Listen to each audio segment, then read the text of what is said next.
We can talk about that.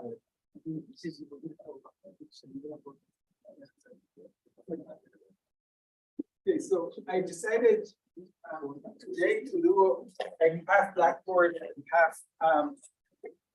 half on the screen and half the Blackboard, so I can go a little bit faster. However, I don't want to go too fast, and sometimes on the screen it goes too fast. So please slow me up, slow me with questions, and happy to take as many as you have. I need this.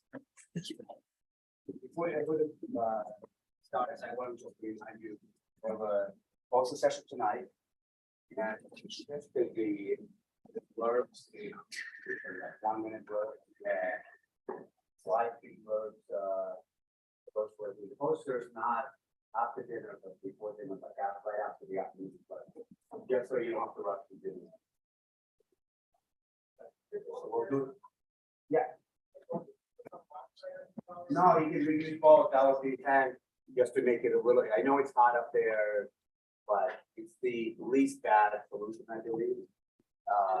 And so with both open and alarm deactivated, just keep the doors open so they can close and use equally the two rooms, so that way it reduces the heat a little bit. Okay, so after at 3:30, maybe with a 5-minute break, we'll do the little explode. 11 floor.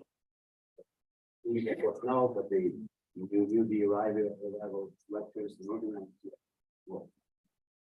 On the rooms open now? It's already open, so you can get it before lunch or after lunch.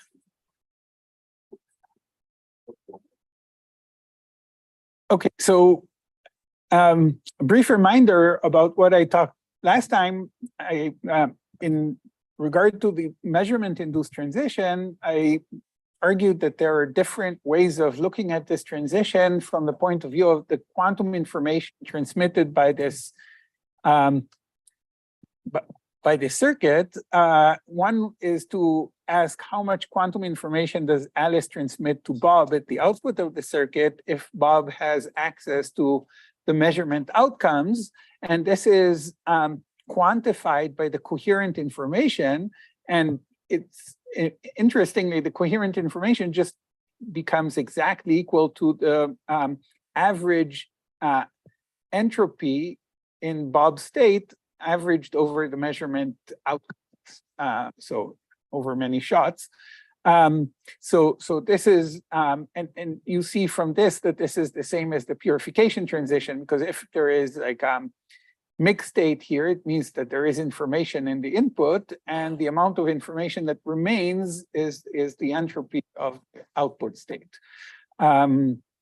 And in the volume law state, that would be volume law. It means that there is still a finite density of entropy of information left in that state that was somehow protected, although the measurements kind of try to destroy part of this quantum information.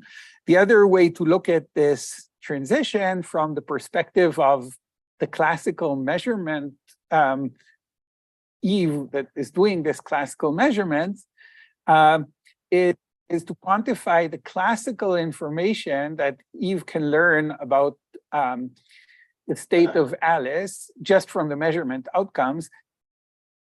Right. Information. And what I said is that there is a, and I think that's where I stopped, that these measures have clear translation to the statistical mechanics model, and the so just as a reminder, the statistical mechanics model comes from taking the time evolution of the circuit and then averaging over the how random in the circuit.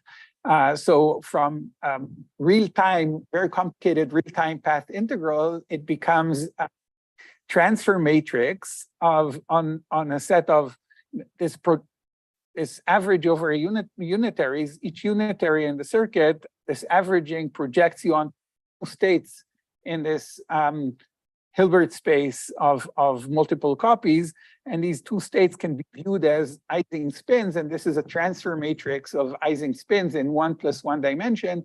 It basically becomes an Ising model for 2 copies. For n copies, it becomes generalized model of spins take values of permutations, okay? But just to picture it, think of the Ising model, and it's a ferromagnetic Ising model that you eventually get. And if you're calculating the subsystem entanglement entropy, that Ising model has a very specific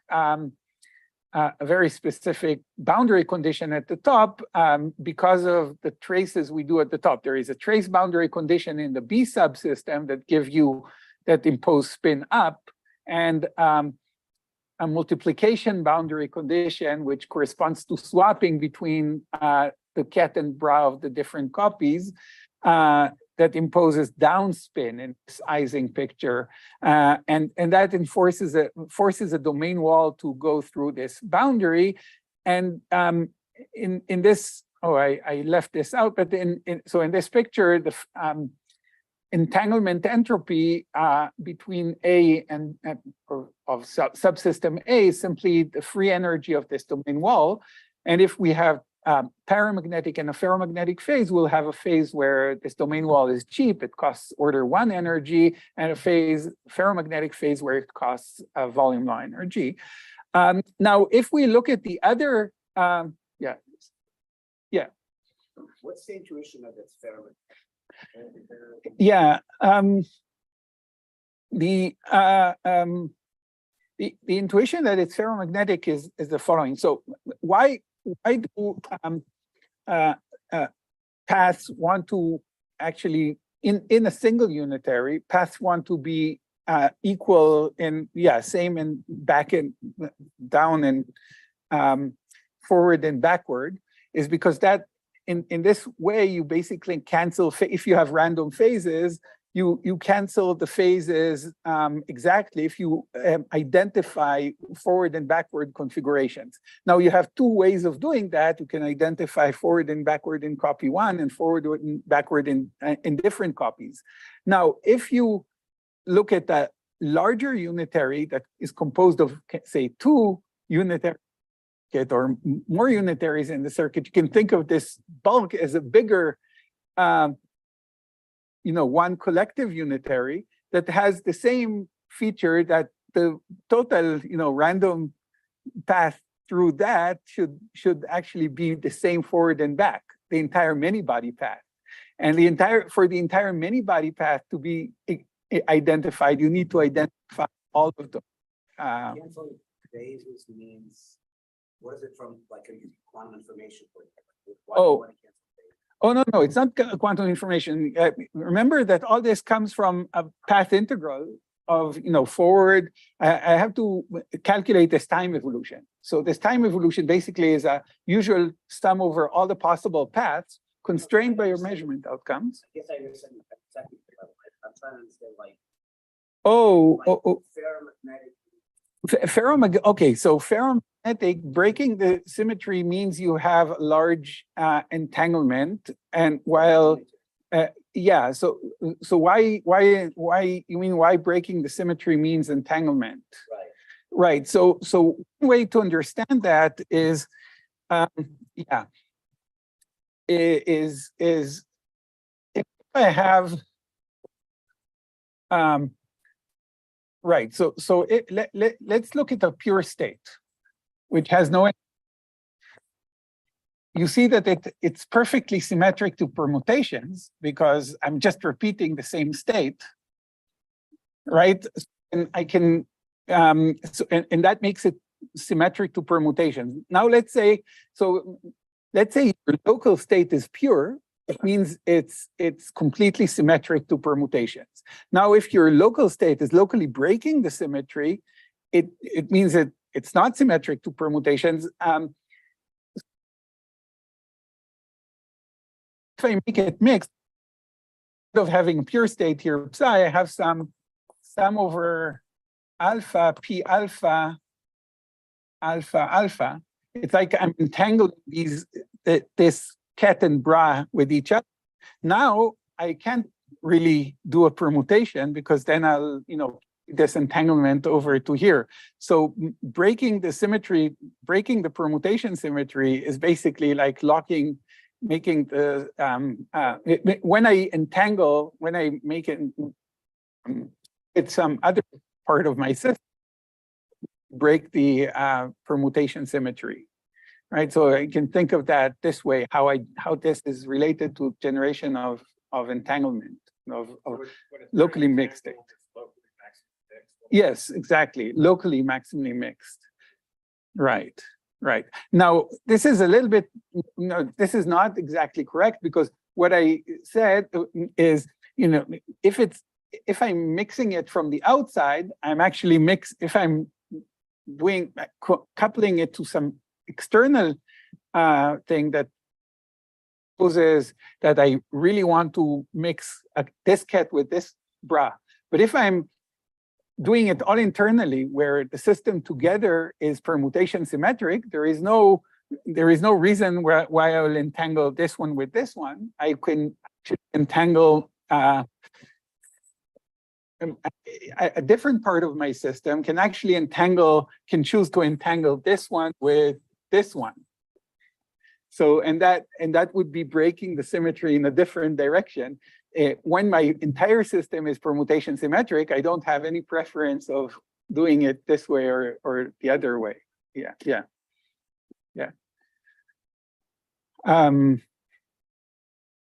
So the quantum information properties in my StatMech model, how do they map to my StatMech model? So let's look first at the coherent information from Alice to Bob. I think I can run over fast. I think Sarang talked about something like this already, but this is basically, as we said, exactly like purification. And you see that the situation we have is that the input state is maximally mixed. It's basically imposing a mixed state at the input. Mixed state in the input is basically a trace-like boundary condition. It basically means identifying, let's take maximally mixed, it means I'm in a maximally entangled state between my ket and the bra, right? So that means that I'm in a plus boundary condition. On the other hand, at the top, I'm calculating the entropy of B. Calculating the entropy calculating the purity means multiplying the density matrix. That gives me a minus boundary condition at the top. And for normalization that I haven't put here, in the end, you're calculating some partition function. There is a normalization. The normalization is all trace boundary conditions. So what I get is just the free energy of a domain wall. But now, instead of a domain wall that comes in, is in a subsystem at the top, I force a domain wall between the input and the output. So again, in the volume law phase, this will be linear in the system size, and it will be order 1 in the paramagnetic phase. Now, here is a different situation if you have the learnability, the classical mutual information between the input Alice puts in and Eve's measurements. Remember this, I derived it last time. I got this entropy of the measurement outcomes minus the conditional entropy of the measurement outcomes conditioned on the state of R. Okay, so let's see what are the boundary conditions here. This is kind of simple. So this is simple because I'm looking at the entropy of M. I'm tracing over B. So B definitely has a plus boundary condition. I'm not calculating B's entropy. So I'm just tracing over its plus. The qubit where Alice injects her information is also maximally mixed. There is information there. It's also a plus. It doesn't have to be maximally mixed to have a kind of a little bit of plus here, at least. If I have a little bit of information, it will be something like a small bias towards plus. On the other hand, all the other qubits, let's say, are input as a definite state. If they're input as a definite state, it doesn't impose any boundary condition. It's just free boundary conditions. And then what? I just think if it's not a definite state, I would have plus here, but I want to input a definite state. So all the information is in Alice. If there is no information, it has to be a definite state. If it's a mixed state, it means information is coming in there. Okay, so if there is no information, it's basically in a pure state. A pure state carries no information because we know the state of the system. So there is no boundary condition here, minus this part. So this part is basically I can look at each value of, each state R can be in independently. So each state is definite. So there is no, again, in this case, there is just no boundary condition anywhere here. So what this turns out to be is just, subtraction of the free energy with this slight bias towards plus and without the bias, which is just the derivative of the free energy with respect to some magnetic field here. So it's just the magnetization at that point. And again, the magnetization, if I'm in the symmetry breaking phase, there would be a finite magnetization here, actually because there is a plus boundary condition here. On the other hand, if I'm in the paramagnetic phase, in the thermodynamic limit, I don't care about this plus boundary condition here, and there will be no magnetization. The magnetization will decay exponentially from the top to the bottom. So you see that these different information quantities give me a different kind of, one is probing domain walls, like the entanglement entropy, and another is directly probing the magnetization, the order parameter. Of course, and interestingly, although the order parameter sort of goes away in the replica limit, that information quantity remains, still has a singular behavior like an order parameter, which is kind of nice. Yes. Where is E? What is E? Eve. Yeah. In these pictures, yeah. So in these pictures, it's it's not here because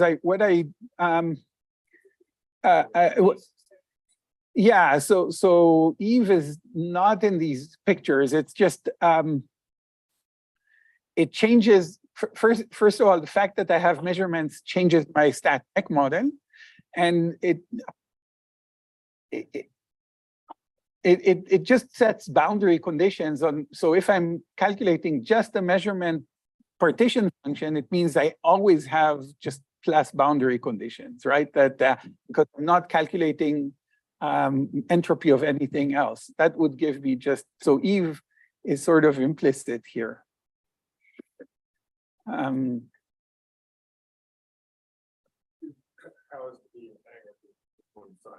Oh, it's not necessary. If I did it on many sites, then it would be the magnetization on many sites. It's just, yeah, it's just a nice probe because I like it as a probe of local magnetization.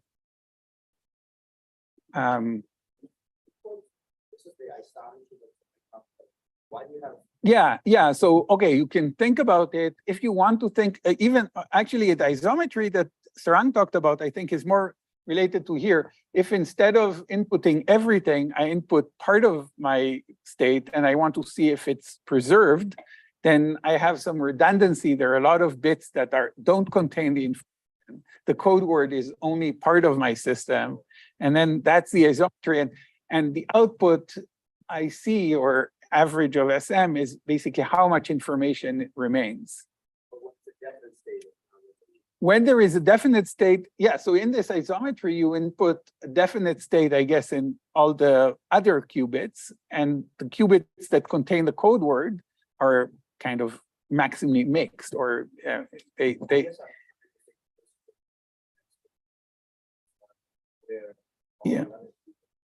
Yeah. So I was just saying that even in this situation, I could do it the same way. I could actually make it a boundary condition with no pluses here, and that would be Sarang's situation where my code word is finite or some defined length, and the rest is not a code word.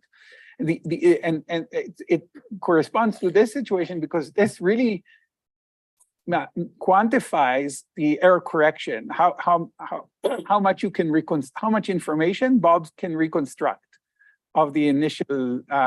So this is exactly Sarang's example, I think. Except here, I for some reason put all of the all of the qubits as unknown.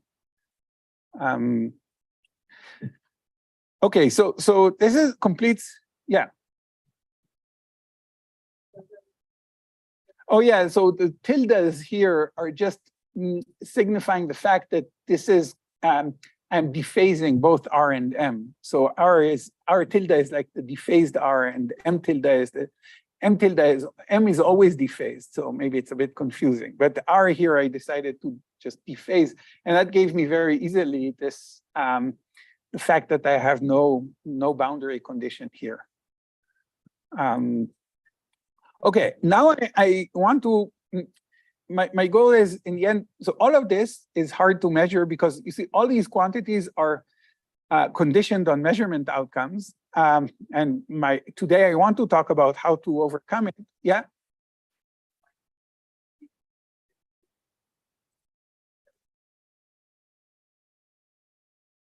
That's not like an excessive information type quantity. Is there an explicit connection to This. that's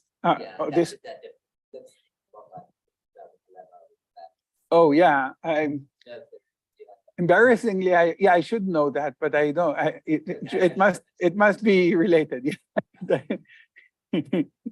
I think so. I actually looked it up at some point, but not sure. Okay, so I want to reach quantum classical way to overcome this post-selection problem, but to put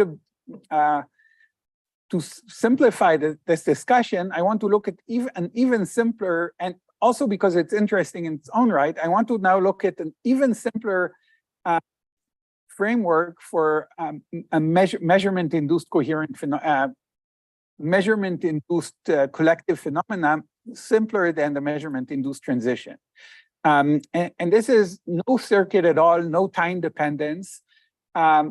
Take just a state, quantum state, could be a quantum ground state, and measure it. And after measuring it, you produce in the unmeasured degrees of freedom some correlation. So you prepare a state by taking pre-existing quantum state and measuring it. Okay, and now we want to diagnose that state and ask how the correlations that existed in this ground state changed because of the measurements. Okay, that's the question we want. And I mean, this is related to a paper with Zach, who is here, and Sam Garrett, and then there were many papers to this.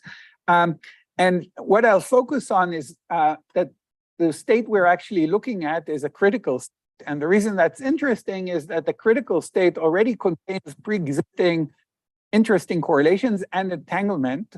And as you may remember from my first lecture, the non-local effect of measurement basically builds on pre-existing entanglement. That's what allows the effect to be highly non-local and weird. So to maximize that, we start from critical states. It's also nice because they're, in some sense, easy to analyze because they're universal.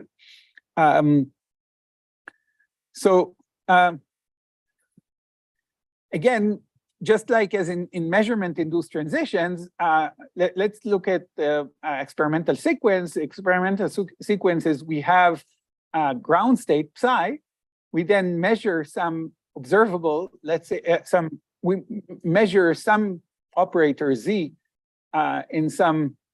with some probability at some locations, and we get a new state, post-measurement state, where we know definite values of the measured particles or measured spins, and then we probe some other observable, let's call it O, and we want to look at the expectation value, say, of O, or correlation functions of O in the new state. The measured observable could be, for example, here X. It doesn't have to, could be the same observable Z. And we want to know how the correlations of O, or the expectation value of O in the post-measurement state, behaves, how it's different, and its expectation value in the pre-measure, before measurement. And what do we do? Again, we have the post-selection problem. The problem is that when we do this, we don't have the expectation value of O. We just can get one single measurement outcome. Let's say O is sigma X. With one run, we get +1 or -1. What do we do with it?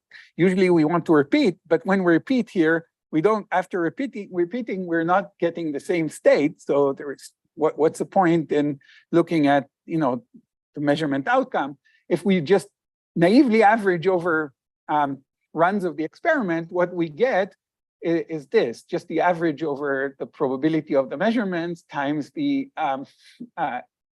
expectation value in the measurement outcome. And that I can immediately turn around to see that it's the average density matrix times O, and trace of the average density matrix is kind of trivial because it's made out of, it's basically a quantum channel, and quantum channels can't have any non-local effects. So I lost all the non-local effects I'm looking for.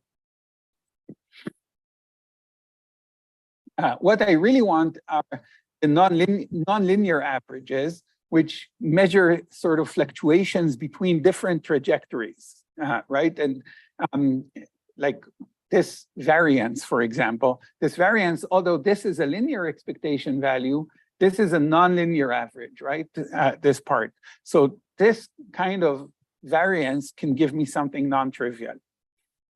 But again, has the post-selection problem. So we'll have to see what to do with it. But postponing the post-selection problem, let's say we can do post-selection.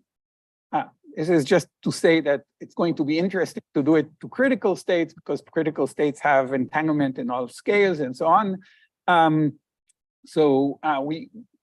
they have power law correlations. Also, these connected correlations behave as some power laws. And we can ask how these connected correlations change in the post-measured state. Again, there is a post-selection problem in measuring them, but let's say we have enough patients, then we can measure this. Question is, how do these modify? Okay, so to understand the framework and understand what's going on here, let's remind ourselves how we describe correlations in critical states without measurements. Just the usual framework for understanding critical. Yeah.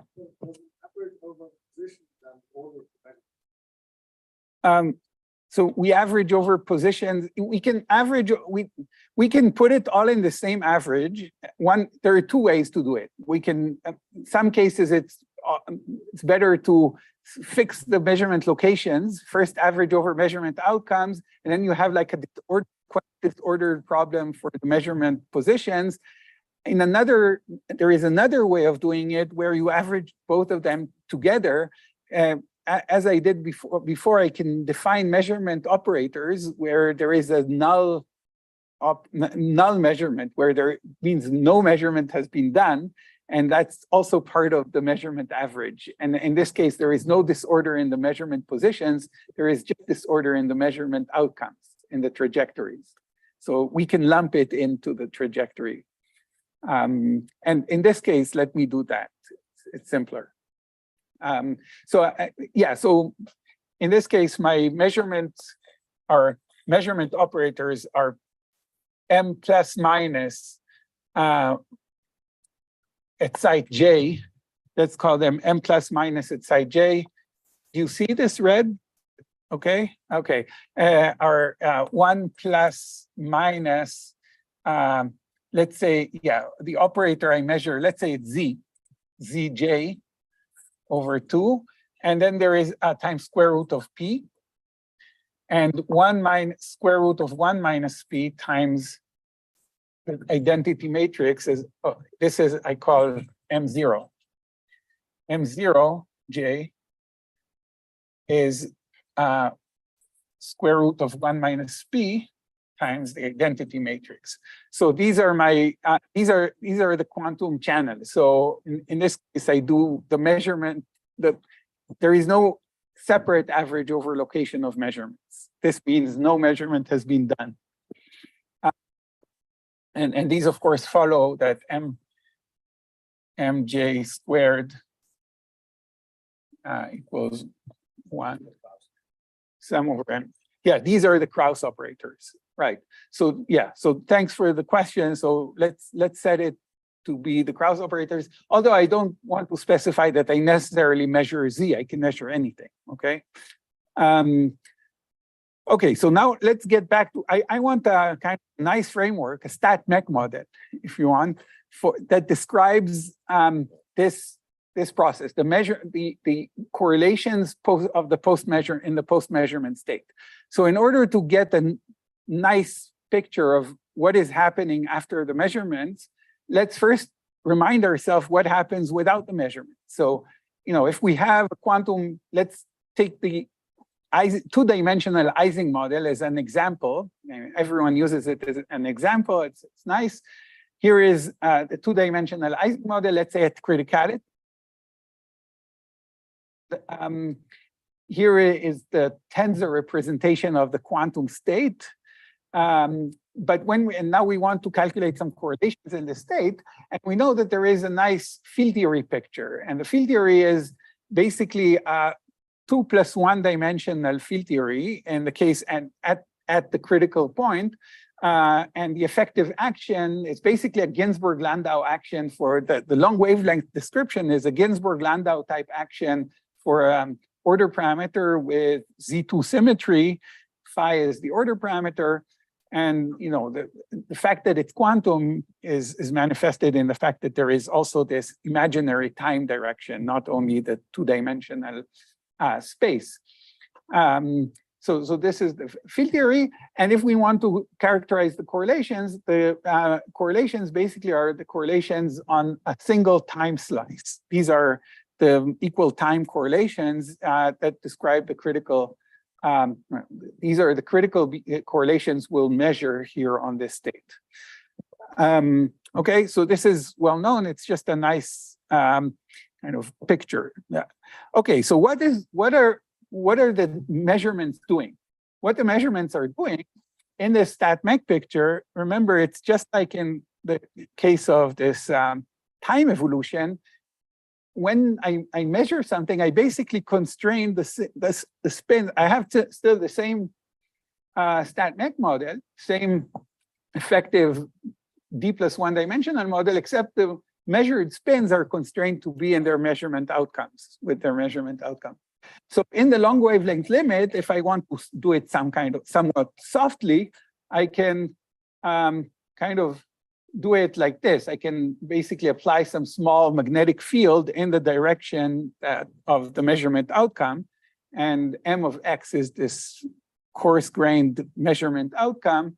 And phi, I put a different symbol psi to mean that basically I could measure something other than the order parameter. But if I measure Z, that would be just the order parameter phi, okay? So this is the action of the, and interestingly, this acts only in the time slice tau equals 0, not in all of space-time, okay? So by doing the measurements, what I did is I inserted the defect with one lower dimensional defect in my d + 1 dimensional stat-mech model with a very special kind of disorder. And that disorder is not perfectly uncorrelated. It's actually correlated according to Born rules. So it basically the probability of getting a particular measurement outcome should be evaluated by Born rule. Okay. And now the question is, what can this do? It at least maps us to a problem that is a bit more familiar. It looks like boundary quantum criticality, and if you know what this is. If not, we can. I'll show you what it means, anyways. Why it's correlated, or the question is.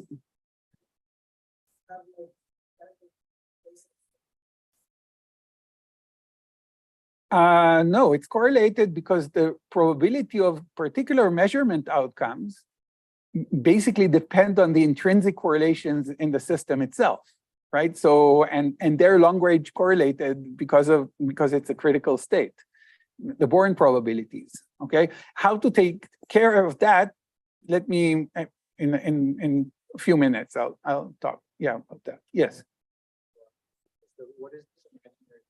It's like, how do I think about this compared to the, like I'm thinking of the ground state as like one layer and then you do the measurement. Oh, no, so okay, so time axis has nothing to do with the measurements. Even so, this is kind of a completely standard thing that if I want to write a path, let's take just quantum mechanics and take a partition function of a single particle, say in a harmonic oscillator, that is described by a Feynman path integral, right? And just like you have a Feynman path integral for the evolution operator is e to the I ht. It's a Feynman path integral that has p x dot squared plus kx squared, right? So it has that's the usual path integral. Now, if you write down the path integral for the density matrix is e to the minus h beta, right? It looks exactly the same like as the time evolution operator, except with imaginary time. So it will have, again, a Feynman path integral with a fake time, tau, right? So just a single particle quantum mechanics has an imaginary time evolution that looks like a stat mech model in one dimension. And that dimension is imaginary time, right? It looks just a zero-dimensional model, right? Just a single harmonic oscillator. The partition function looks like a path integral dx, say e to the minus d tau half m d tau x squared plus half m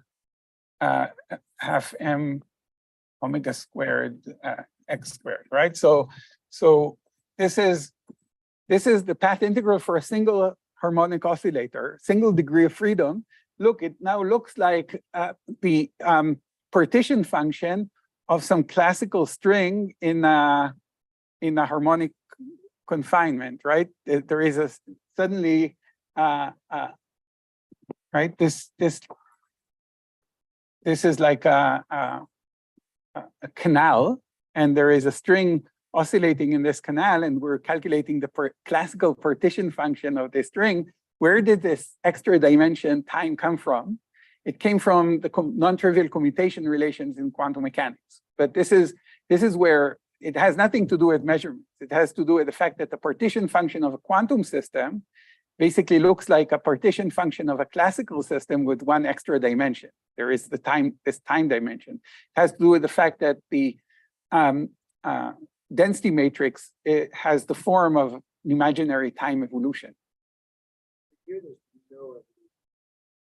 Well, but this is the partition function also for no time evolution, just for the ground state of a classical particle.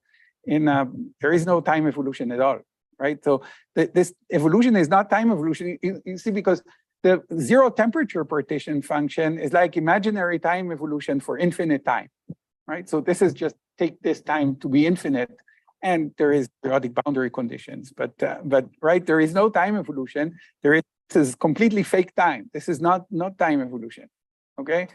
And it's just the ground state. Yes.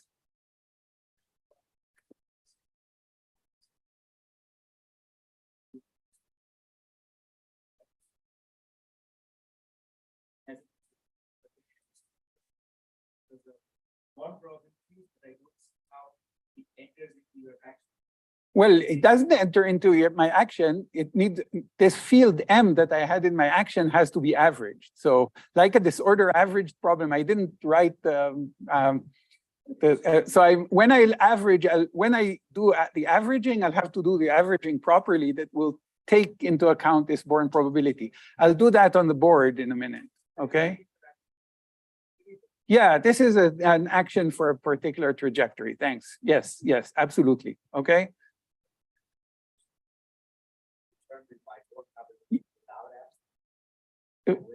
with M. So P of M is a Born probability. Born probability without the instance of that. Wait, Although there was no M.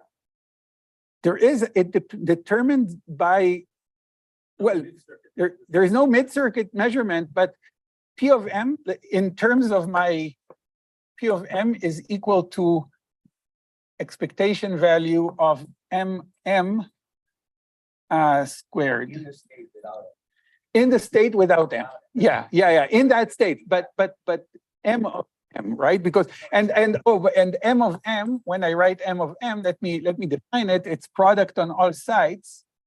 I M I.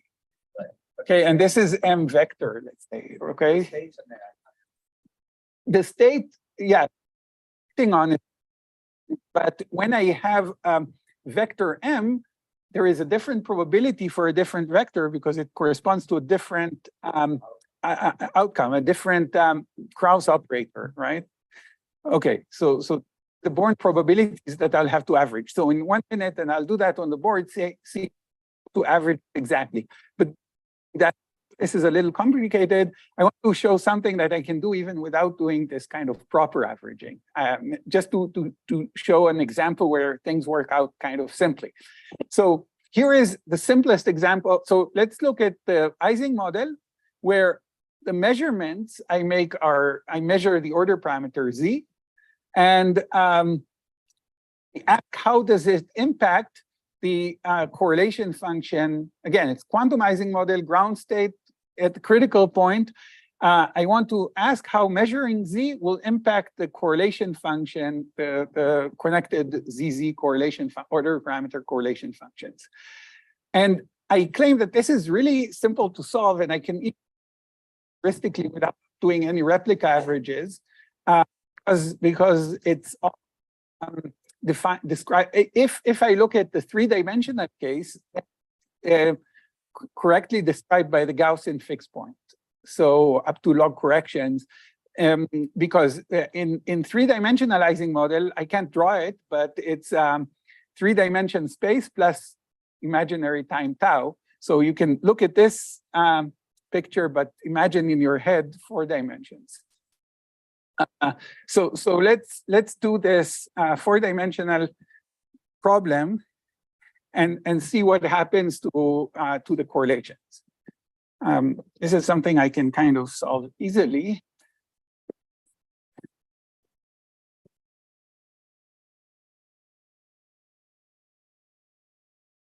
Yeah.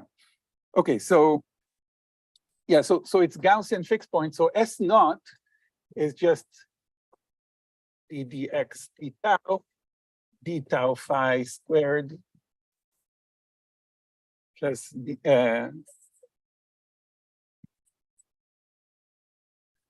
and so now we can evaluate scaling dimensions based on this Gaussian fixed point.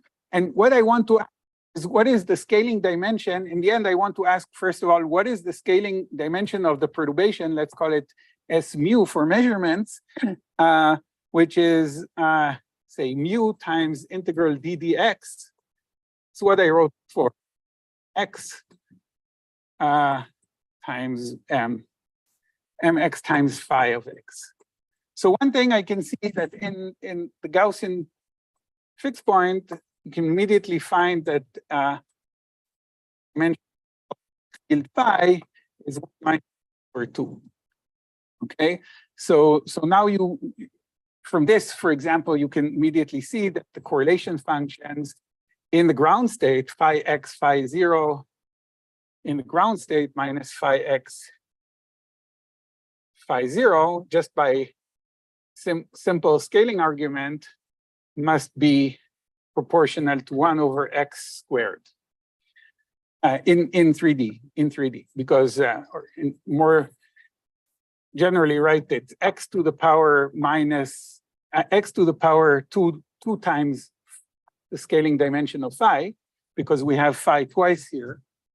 So it should scale as x to the 2 phi, and x to the 2 phi is 1 minus d. 2 phi is 1 minus d. In 3 dimensions, it's minus 2. Right? So minus 2.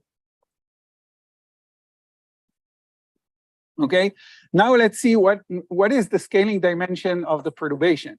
So this is a little bit tricky without, I mean, in principle, I should do it with replicas, but let's do a heuristic that this m of x, although it's somewhat correlated, it's not very different from uncorrelated. And if I do this, so I should count dimensions. So the dimension of mu has, in principle, d dimensions from the integration space. It has d, but you have to be careful because I'm really integrating over a function that's oscillating positive, negative randomly. So it's really like a random walk. So it queries it from d to d over 2, like a random walk. So it's basically, and this is just phi. So phi is 1 minus d over 2. And I get, you see that in all dimensions, this is, in critical point, this perturbation is relevant. So relevant perturbation, what can I do? In principle, it means I have to stop. But actually, let's think physically what it does. If it's relevant, it means that I'm going to basically make this small. It will flow to a very large value. And when it flows to a very large value, it basically pins all the spins there to whatever value it wants to pin them, right? So it flows to a very large power. It basically disconnects the bottom half from the top half. It creates a boundary with a fixed boundary condition. So now we're asking the question of what are the boundary correlation functions in such a boundary? So we want to look at the correlation functions of the spins that are still unpinned, or maybe just a little bit off the boundary. So these spins, because they're a little bit off a fixed boundary, they're given by now a change. I just need a bit away from this boundary. I get that these spins are d tau phi now, instead of being phi. So the correlation function between ZZ, the ZZ correlation function, maps in this long wavelength limit to minus the connected correlation function. Maps to this tau, d tau phi correlation function.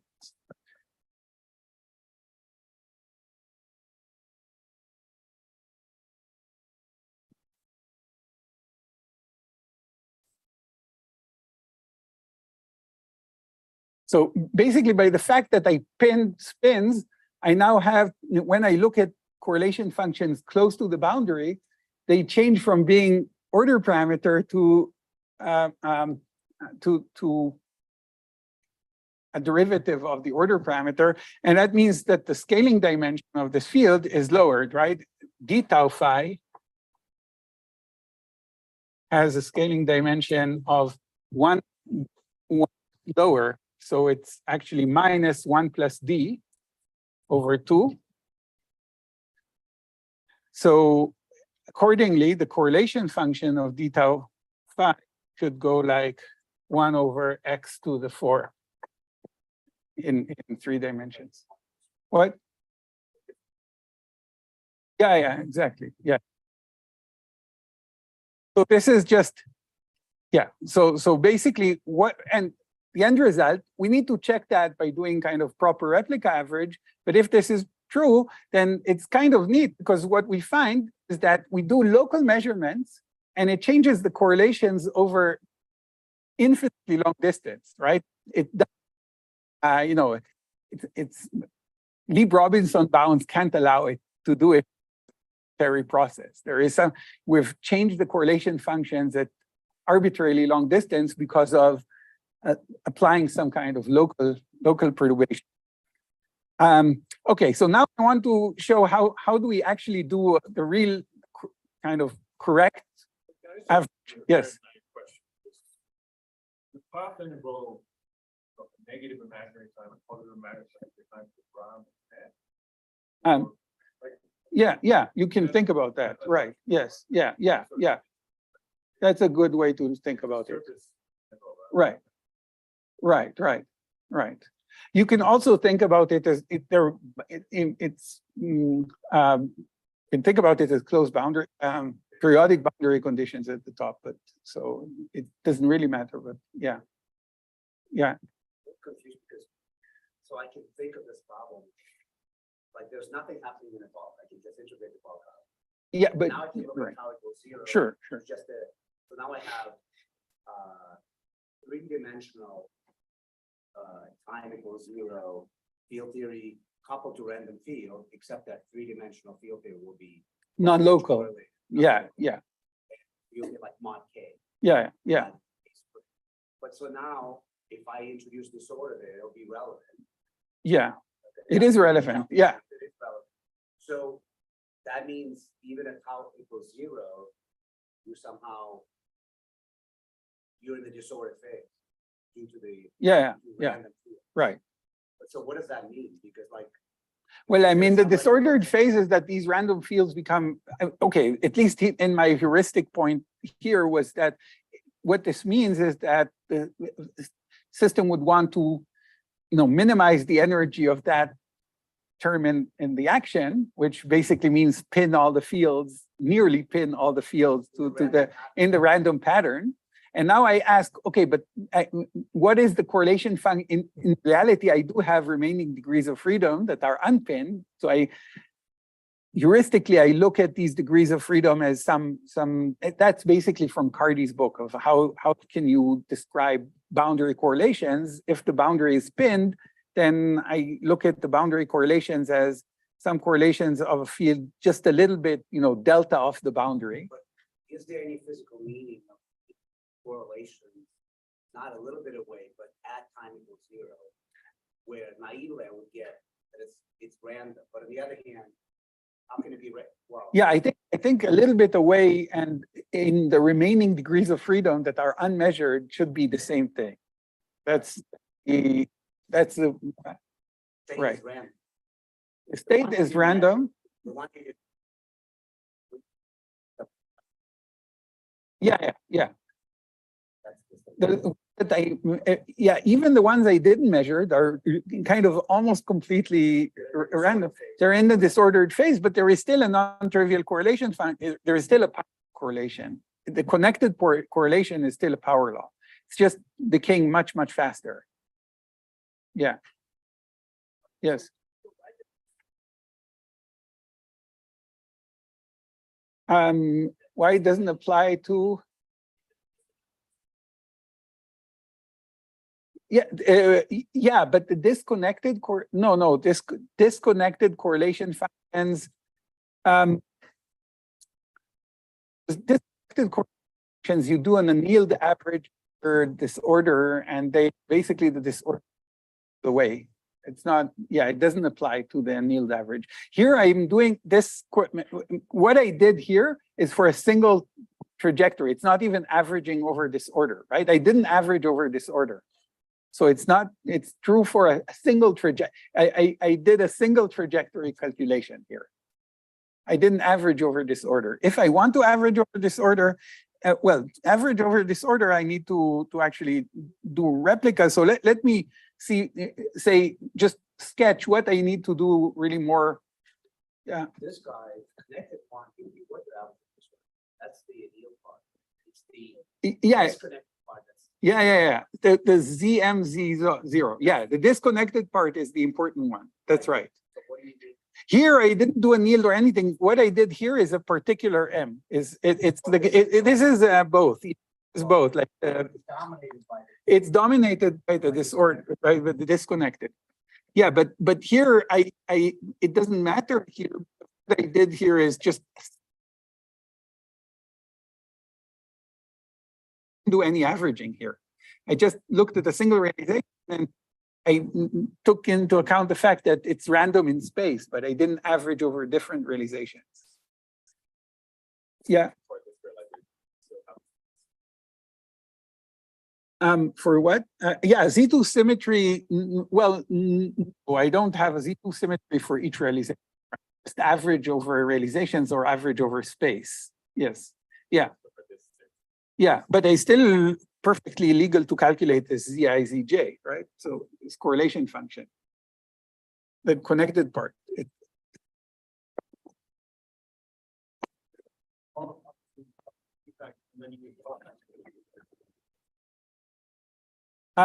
One way to understand that, I think it's actually related to also Matthew's question, is there is a ket and the bra from both sides, right?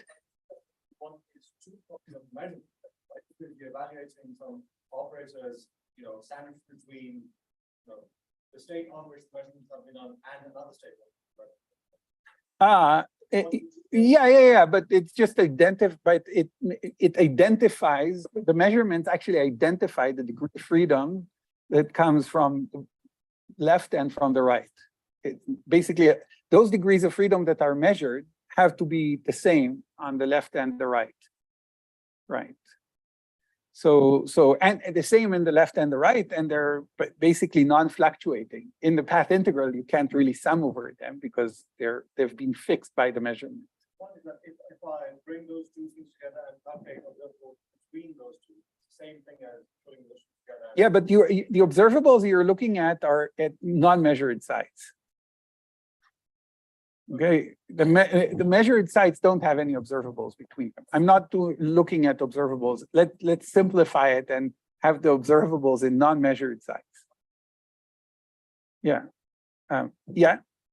You said that the non-measured part, you can think of it as just like going away a little bit from the slides and looking at the derivative. Yeah. Repeat the argument why the So derivative. this is actually not new from our argument. This is It description of boundary critical phenomena. It's also when you have kind of disorder on the boundary or some impurities on the boundary, and which is very similar to our situation, except that the probability distribution is different. When the boundary is relevant, the way to that is to say, well, now instead of having dilute impurities, it grows to having impurities everywhere that pin the order parameter everywhere, but to describe the correlation functions between the remaining impurity, what you can do is to look at the boundary correlation function with a fixed boundary condition. So and then that means taking well, if there is a fixed boundary condition, there is no non-trivial correlation function right at the boundary. But if you go a little bit away from the boundary, you have a non-trivial correlation function, and it comes from a Taylor expansion near the boundary. What actually works exactly? I don't have a good argument for why it works, but it works. Yeah. Then you have a little bit of problem. Oh, I see. And that imposes the value, for example, Right. 0. Yeah. And then that's the correlation function actually computes. Yeah, I see. One above Is the it other, on the different, okay? and that difference gives- I see. Okay, thanks. Yeah.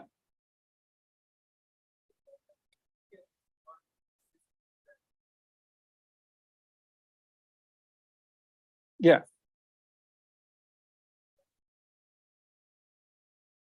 Yes. Yeah, if I just average, well, if I look at the connected part, it wouldn't change. But if I look at the main change is coming, the change is coming not from the connected part, which is not changing, but from the disconnected part. That's where the change is coming from the Z, from this part. Well, I didn't write it. Yeah, it's from really the important part, as also Leo pointed out. It's disconnected part, the disconnected part. You're right that the connected part, this doesn't care at all. Nothing will change there. But when you subtract, you'll get from the disconnected part, you'll get another part that exactly cancels that, and one that decays as 1 over r x to the 4th.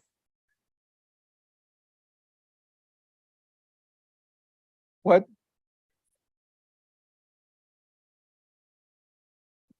This does change. Absolutely. Yeah, this one does change. This is not like putting in a quantum channel. Yeah. And if this doesn't change and this doesn't change, then nothing changes. Then, right? The important thing that does change, I mean, I write down the full correlation function, but the main part that actually gets the non-local change is this part. What? Yeah, it's because, right. So yeah, that was my point in the previous slide. So thanks for emphasizing it. In order to see non-local effects of measurement, you have to probe some nonlinear average over measurement outcomes. If you're just doing a linear average, it will be exactly equivalent to applying a local quantum channel. And the local quantum channel, as we know, can be purified with a local unitary. A local unitary is bounded by Lieb-Robinson bound, so it cannot give a non-local effect, right? Yeah.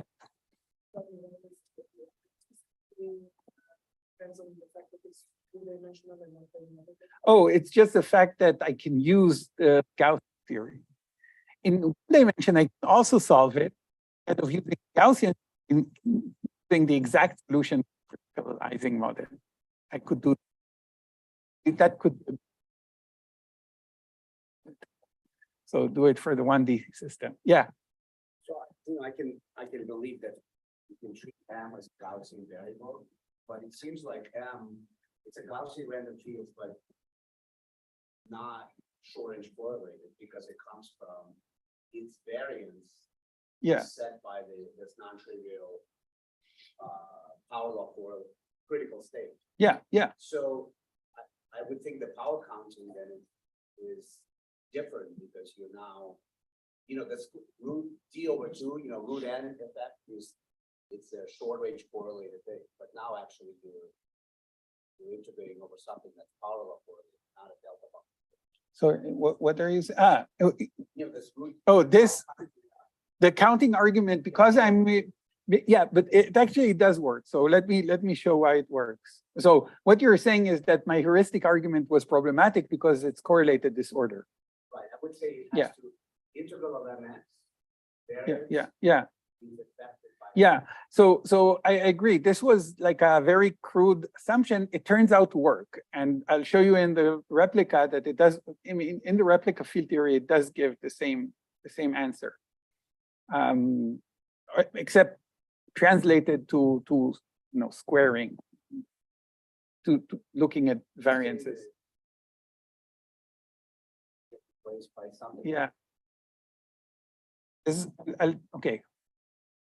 Maybe let me write the replicated action, and you'll see that the replicated action is exactly the same replicated action as for just uncorrelated disorder, except for one thing, that I need to take the number of replicas to 1 at the end instead of taking them to 0 at the end. So replica by replica, I get the same result.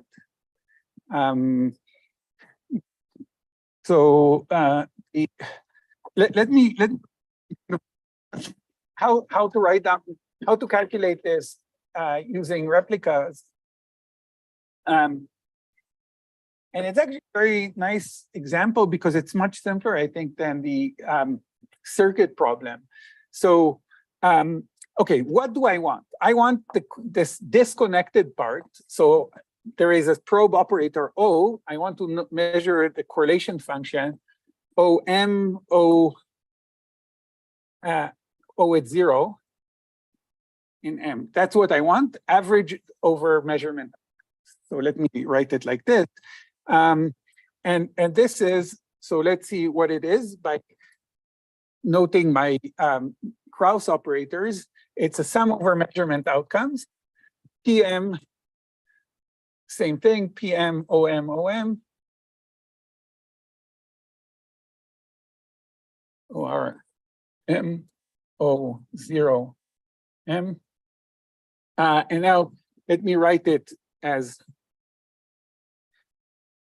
so this, let me write in terms of the ground state, in terms of the ground state, I can write it as OR times MM squared acting on the ground state. And again, O0 MM squared acting on the ground state. Here I made a little bit of jump. It should be MMO MM.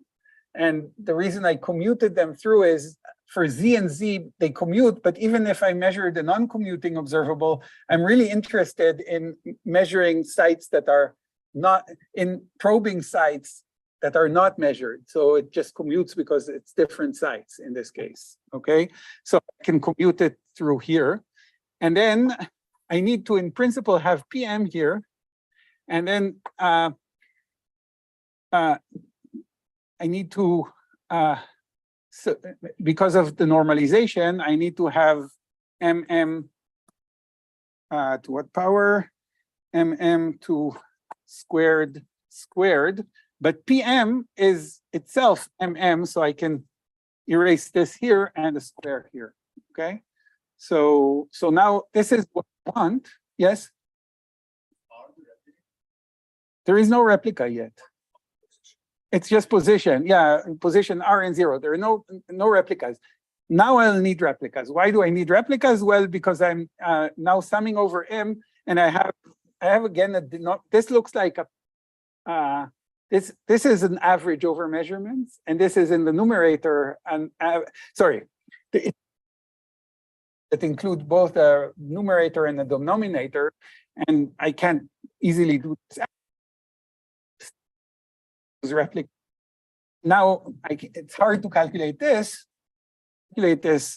I'll instead calculate sum over PM to the power n. Now n is a replica number.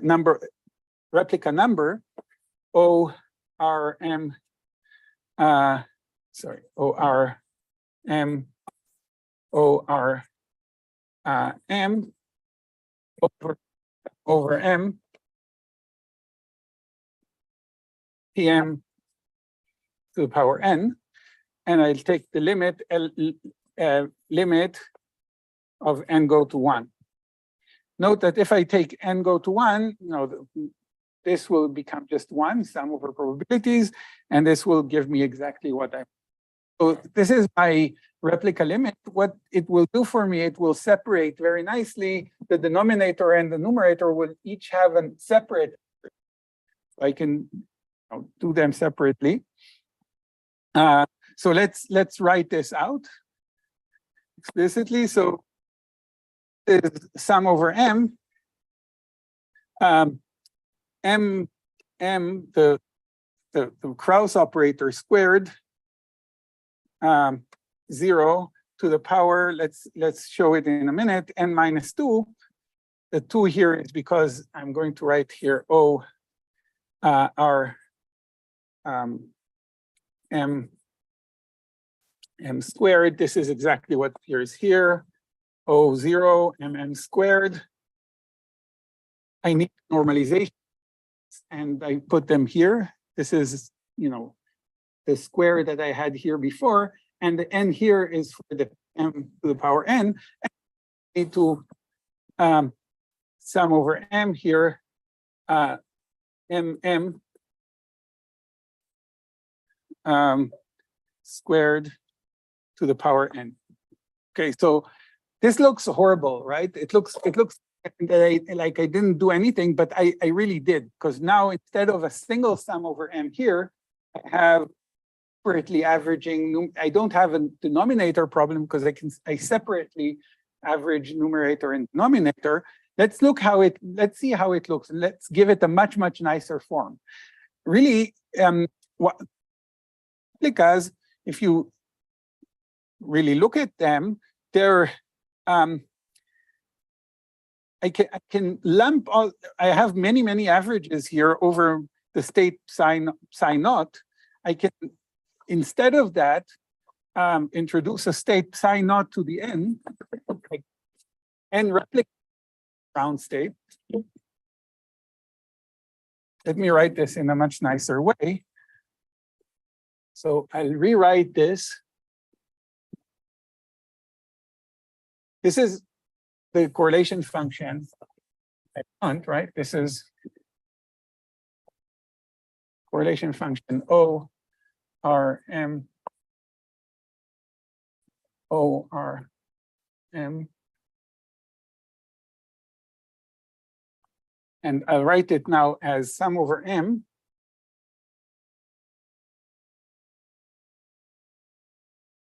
Or so basically I have n copies of the ground state, and in n copies of the ground state, I calculate R in replica 1. This is one replica, sorry, replica 1. This is calculating O0 in replica 2. And then in all the other replicas, I don't calculate O, but I do have this M to the power squared on n replicas.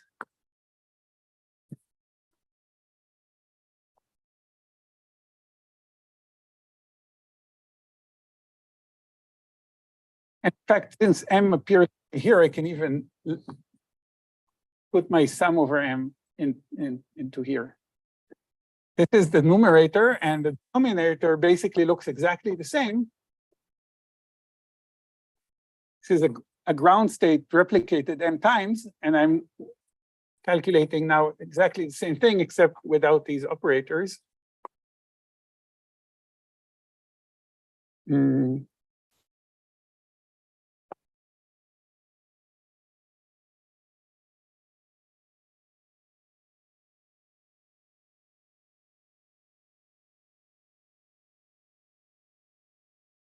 Okay, so what's going on here? Oh, it's much, I think it's a bit clearer. What's going on is that I have like a problem in StatMech where I calculate a correlation function, and I normalize by a partition function where I don't calculation of the actual correlation function. So this is the partition function that generates all from the partition function. And note that the correlations are correlations between different replicas, two different replicas. Okay, so now we can ask, what is this partition function? Well, this partition function is just the partition function of the independent n ground state. So it will be just the same field theory that we wrote before without the measurements, just replicated n times. It's the same critical field theory in d+1 dimensions replicated n times. And these measurements are inserted as a defect only at tau equals 0. And this action, this replicated action, now, okay, I can write it out explicit because I have the explicit forms of the measurements, the measurement operators. What they do is they induce, as you would expect, ferromagnetic correlations. If I measure Z, ferromagnetic correlations between the Z's at this time tau equals 0. Why ferromagnetic correlations? Because, well, as I mentioned before, when I do the measurements, it forces the spins to be in the same direction. But it doesn't force them to be in a particular direction because I average over all the possible measurement outcomes. So they basically want all replicas to be in the same direction, okay?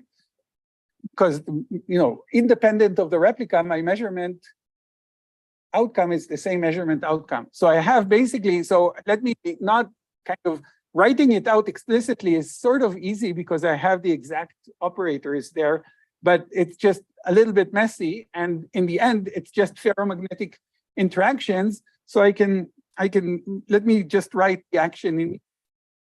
The action is sum over replicas, let's call them alpha equals 1 to n, S0, which are just function of phi alpha. That's the part without the measurements, right? In this is bigger, yeah. This is S0. S0 is without the measurements, and this is alpha. So, okay, yeah. What? N. Sorry, I should have. Yeah, this is just n replicated n times. And then you insert measurement operators between. This is if you want the path integral from minus infinity to 0. This is the path integral from 0 to infinity, or from infinity to 0, however you want to look at it. And this is inserted exactly in the middle. And what is inserted exactly in the middle is an let's call it mu times integral dx. Now we have ferromagnetic tau equals 0, psi alpha prime, sum over alpha prime,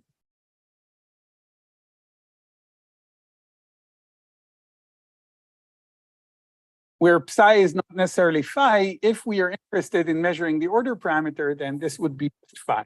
Okay, so let me do phi here. And it's phi. So, and this is ferromagnetic interactions plus other terms. Actually, the ferromagnetic interactions are all. I should also have something like phi alpha beta gamma delta.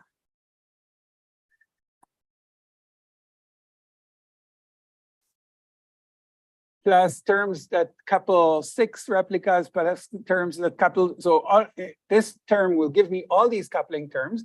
But in the RG sense, remember the scaling dimension of each of these fields is negative. So having more and more of these fields make it less and less relevant. So I'm keeping only the most relevant term, replicas.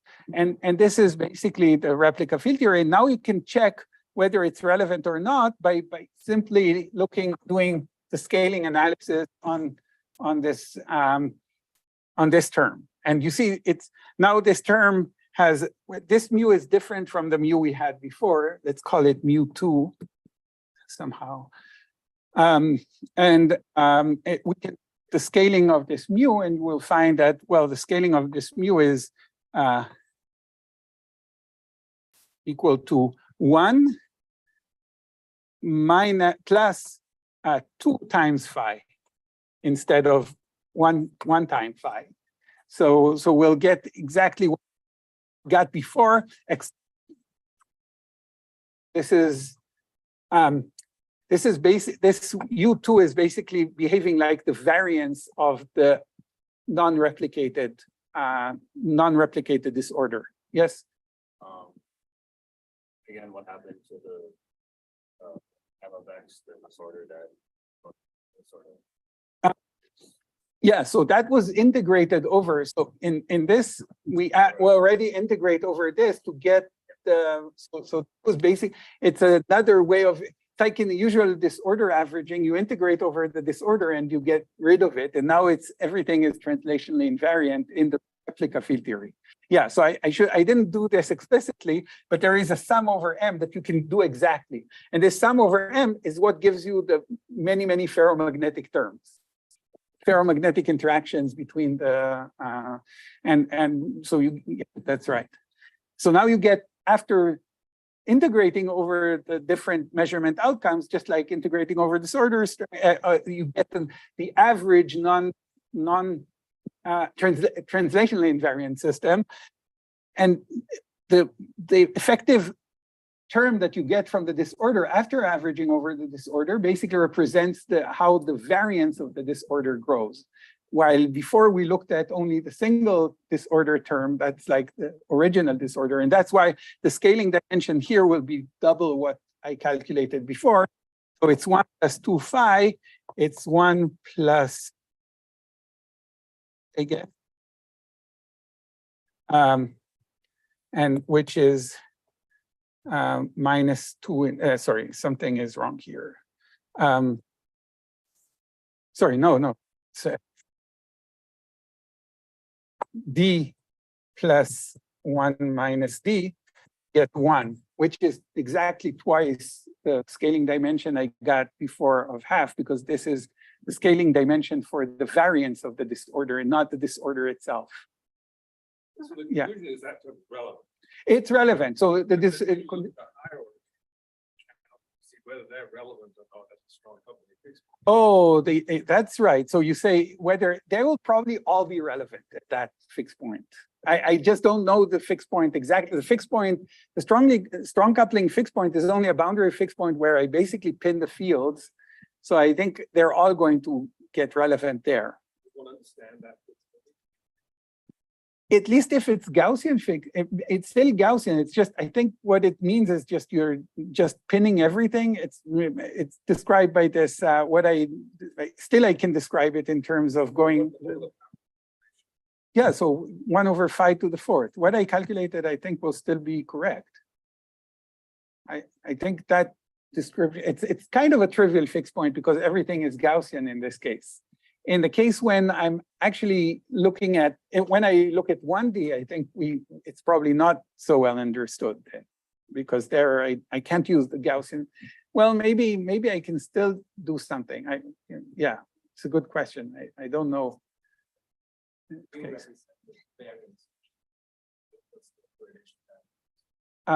Sorry, the variance. Yeah, here mu represents the variance of the disorder. More or less, yeah. What? Well, I didn't take it to be. This is the replicated here, Born probabilities. But I mean, it's uncorrelated space. I'm sorry, it's uncorrelated. Here, there is no disorder anymore. Right, but the fact that occurs at the same x is truly uncorrelated. Well, in the end, what I did is now up to here, what I did was exact.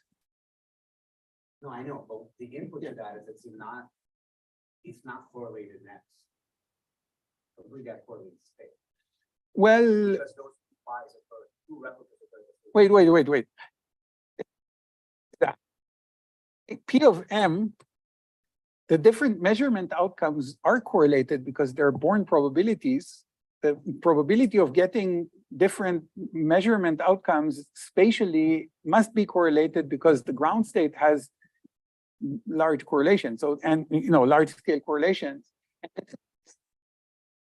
built into this calculation. So I don't think that there is the correlations are. Yeah, it looks very much like uncorrelated U. Right, except here I need to take the limit n to 1 and not n to 0. So if I don't know how to take the replica, no. Up to here everything is correct, but and exact, but how to take exactly the replica limit n to 1, it will give different results in some cases than taking the replica limit n to 0. So the fact that you have a different replica limit is where the fact that you do have some correlations in the disorder is encoded. Maybe I'll go on. This was basically just to give an example of the simplest case where everything can be solved somewhat fully because it's Gaussian fixed point. But and I also, I think, kind of demonstrated how you describe it as a replica theory that turns into something that looks almost the same at this usual disordered boundary, except different replica limit.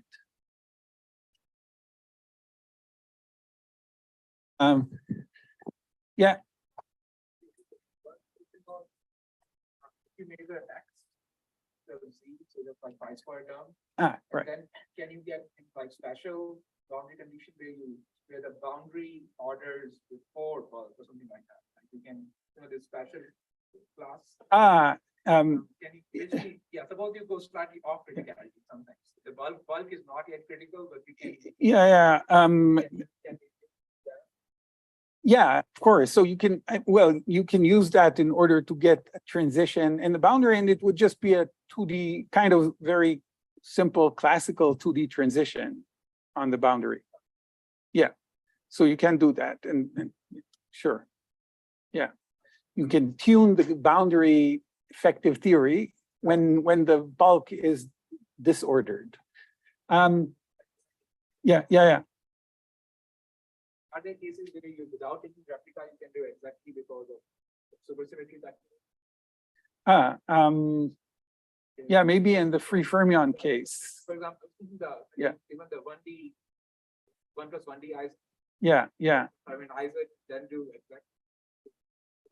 Yeah, that's a good idea. So Maybe- so one can do maybe that. not with Z, but maybe with something which is Yeah, not- with Z is not right. And the problem is that with X, it becomes kind of the problem is that X is kind of trivial because it's actually also interesting. It's irrelevant. right. So what it means is that no matter how many measurements you make on the ground state, you can measure kind of leave 1 out of 100 sites unmeasured, but still these unmeasured sites at sufficiently long distances will have exactly the same correlations as you had before.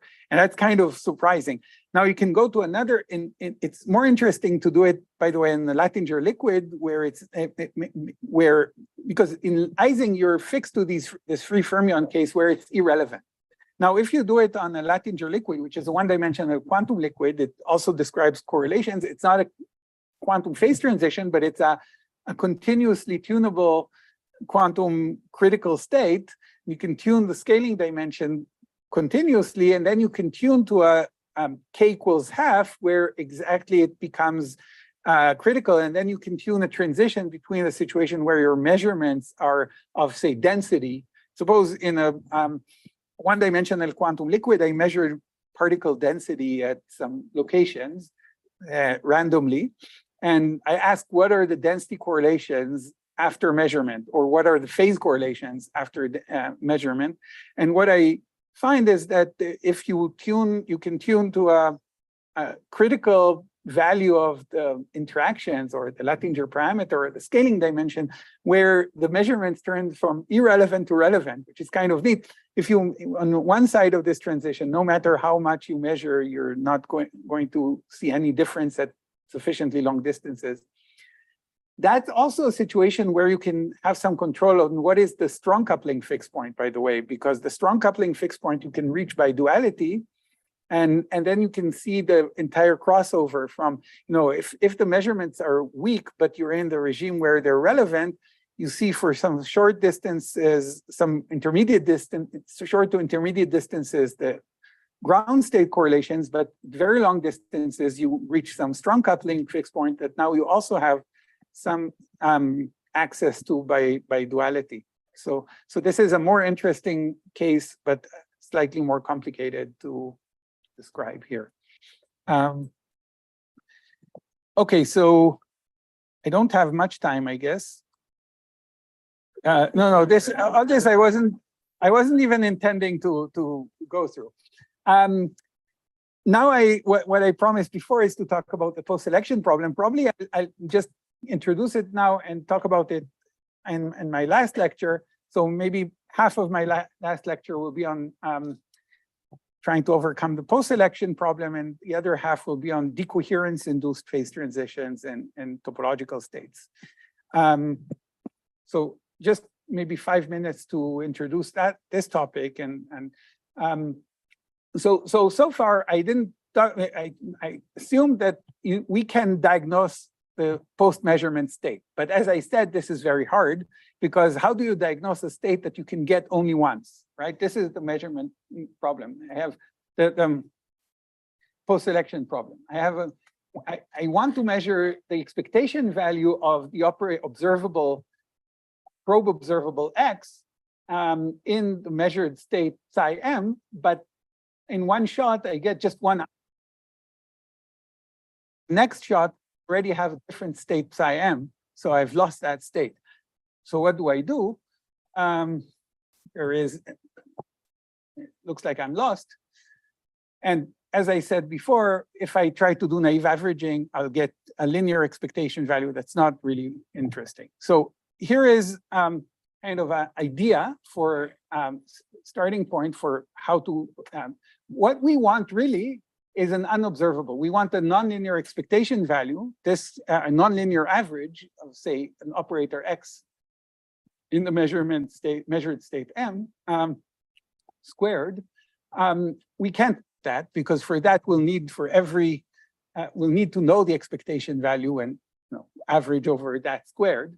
So let's look at an alternative linear quantity. So let's say for every, let's re-weight the average and do the linear average of xm times some weight wm. And the weight wm is something that we compute classically with knowledge of the measurement outcome. So we do the experiment, get an experimental result, and now we crank some computation based on these on these results to give us a weight wm that knows about something about the measurement outcomes, and we take the expectation value or the average over runs of the experiment of this quantity. That average knows something about the measurement outcome, so at least it's not like a quantum channel. But what should that be? I mean, what's the natural choice for this weight wm? Well, the natural choice is if I can do at least an approximate classical calculation of the post-measurement state. If I get, someone gives me the outcomes, I can say what is the state, or at least not maybe even the state, what is the expectation value of x in the state given these outcomes. If I can do a approximate classical calculation, I would take that as my wm. This is nice because if my calculation is exact, I know that I get exactly the top correlation function that I really want. If it's approximate, we'll have to see what the result actually means. But at least I get something that depends on the measurement outcomes. So here we're going to define two types of correlations. In principle, the interesting correlation is something like that, where I average over runs. Let me call these this overline average over experimental runs. I average over experimental runs my outcomes xm in each run, but weighted by this computed expectation value xm classical. Okay, and that's what I'll call that a classical quantum correlation function because it cross-correlates quantum data with a classical computation. And I can also compare it to the fully theoretical result, which is just the classical outcome, which is xc, xc, okay? And so even before knowing whether my classical calculation is correct or exact or approximate or how good it is, I claim that just having this new notion solves some problem for me and gives me a new tool. So let me explain exactly what I mean, and then I'll close. So what I mean is, if I look at traditional experiments in physics, then what we have, the experiment gives us an expectation value of some operator x, right? And so we have the experimental data, or these points, and we have a theory. We want to test how good the theory is to explain the experiment. So we calculate the expectation value x in the theory. That's what I call x classical. So, and we compare theory to experiment. Now, suppose I want to know how good my model or my theory for a particular experiment is in these monitored systems. I can't even start from this because there is no such thing as, then I need to put X monitored here. And there is not even a starting point because I can't calculate the expectation value in a given state M, or I can't calculate the expectation value squared. So I can't really, this is a non-starter to actually test my theory, okay? So I have a new way to test my theory now with these classical quantum correlations. So my theory is giving me this X classical, and then I can, my experimental data are going to be these averages over experimental runs of classical quantum data. And I'll plot them here, for example, as these points. And I can compare them to the fully theoretical result, which is the line here. Okay, this will be my new paradigm to test my theory of a particular process. Okay, so now at least I'm not saying yet that if the classical computation is not exact enough, I might not get to see the phase transition sharply or so, but at least I have some way of checking how good my classical theory is. Yes?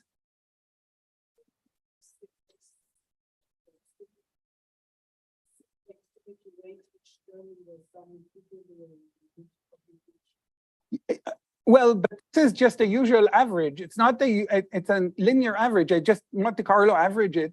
The error goes like 1 over the number of runs to square root of the number of runs, right? It's just a usual average. So average of a more complicated quantity, instead of averaging XM, I call this new thing FM, right?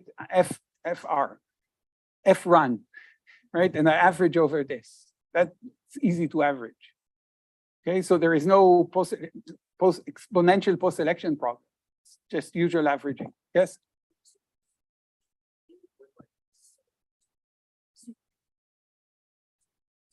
For example, like supposing when we stupid bus period, it just says everything is 0.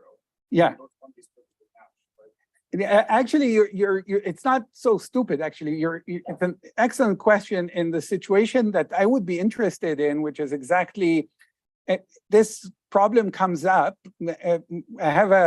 We'll see it next time, okay? And the good theory gives me a very small expectation value, and that actually what sets the error and the amount of time resources I need to get an accurate result, because I'll have to introduce.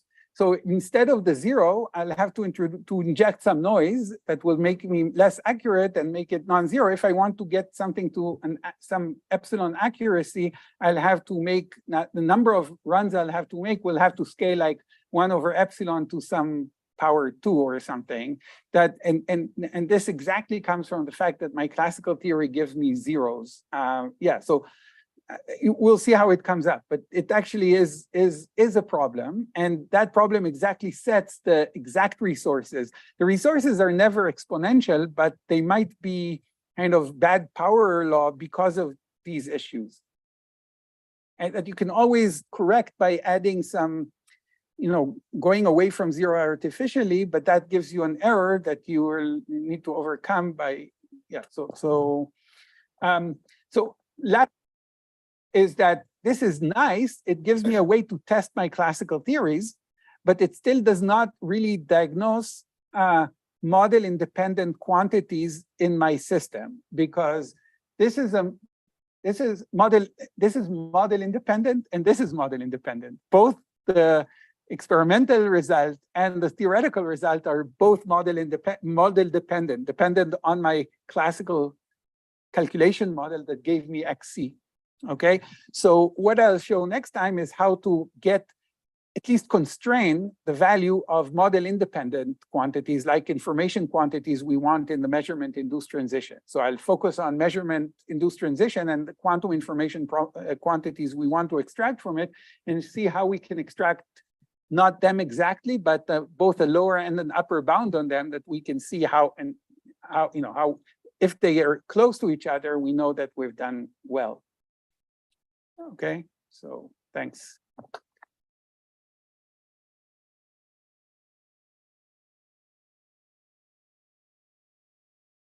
Any more questions, or we'll do it next time? Yeah, I get them.